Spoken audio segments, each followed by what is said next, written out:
Hello everyone, আসসালামু আলাইকুম। সবাই কেমন আছেন? আমিও ভালো আছি।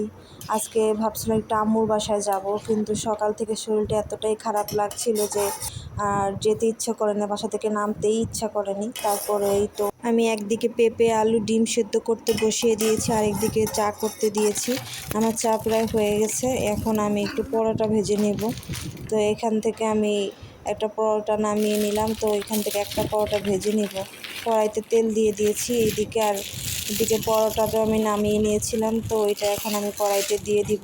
আমি পরোটার একটু কড়া কড়া করে, মানে লাল লাল করে একটু ভেজে খাই। আমার কাছে এটা খুবই ভালো লাগে, মুচমুচে হয়, চাতে ডুবিয়ে খেতে খুবই ভালো লাগে।